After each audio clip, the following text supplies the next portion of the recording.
We're here today with Maria Fisk. She's a registered dietitian and a certified diabetes educator, and she's going to be talking to us today about our diabetes education program.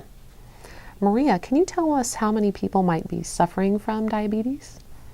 Nationwide, this is a growing and an explosive problem.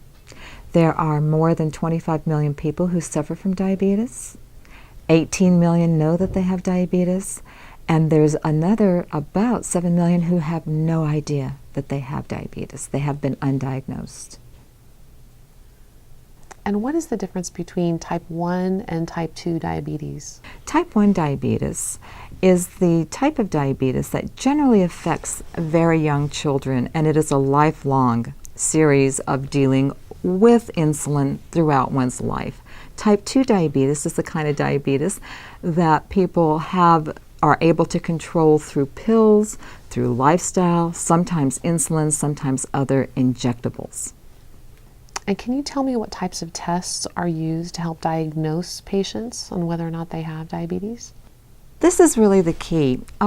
Many people don't feel diabetes. They don't have the classic symptoms of being thirsty, going to the bathroom frequently, very hungry or tired, and sometimes the only way to tell if a person has diabetes is through blood tests, the fasting blood sugar level, or the A1C level. Those are two ways that generally physicians use. Sometimes in pregnant women, we use the glucose tolerance test. And what are some of the positive lifestyle changes that patients can include to reduce their risk for diabetes? This is really exciting. I can't tell you how lifestyle can be taken for granted. We have seen that when patients lose weight, or they exercise, or just make simple changes in their diet, that they can control these blood sugars without medication, and they can have a much longer, much healthier, much better life just through some simple changes. Can you talk a little bit about what types of medications are used to help patients that might have diabetes? There's several different kinds of medications to control blood sugar levels. Of course, there's insulin, and insulin can be used for the type 1 and the type 2 diabetic. Also, there are different types of pills that can be used for the person who has type 2 diabetes. Generally speaking, what the pills do is they make the body assimilate the sugar that belongs in the muscle, not in the blood. Because when the blood sugar is high, that's when the problems arise.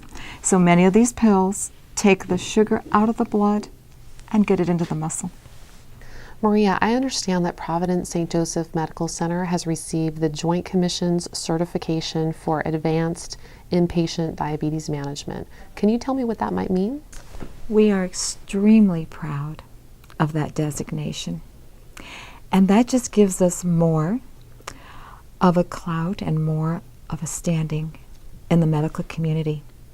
We have an outstanding team of certified diabetes educators, and that designation to our titles as professionals gives us that extra added benefit of being the expert in diabetes care, whether it's showing the patients how to work their monitors, how to deal with their medications, and also the nutrition and lifestyle changes that goes along with diabetes management.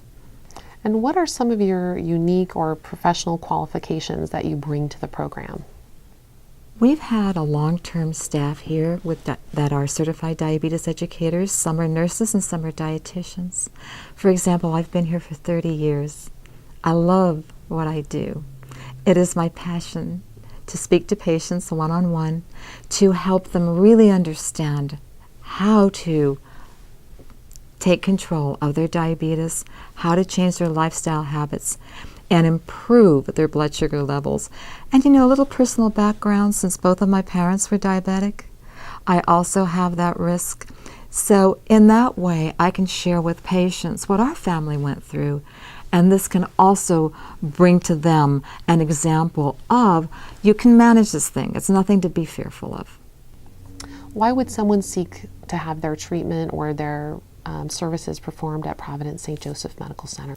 Providence St. Joseph's Medical Center is uniquely qualified because of our outstanding staff. If the patients or the public have tried to find diabetes educators, it is very difficult to locate. We are one of the few centers that offer this service, and we like to make it known to the public and to patients and to the medical center that we are here. And can you tell me what services we provide to patients, whether they're an inpatient or an outpatient?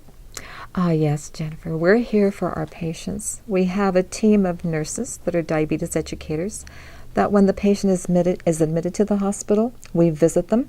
We provide education at a very early level. And then when the patient leaves the hospital, we can follow up with our outpatient services. We provide one-on-one counseling, and also on Saturdays, we have a wonderful diabetes class as well. And can you tell me a little bit more about what type of information is covered in our Saturday classes? We have monthly classes on Saturdays. They're split up between 2 Saturdays, 4 hours each. And during those classes, we teach people how to monitor their blood sugars. We teach them in-depth, detailed information about medications. We also teach them how to control their diabetes and, of course, the nutrition component and exercise component of it all. Well, thank you very much for your time today, Maria. It was very helpful.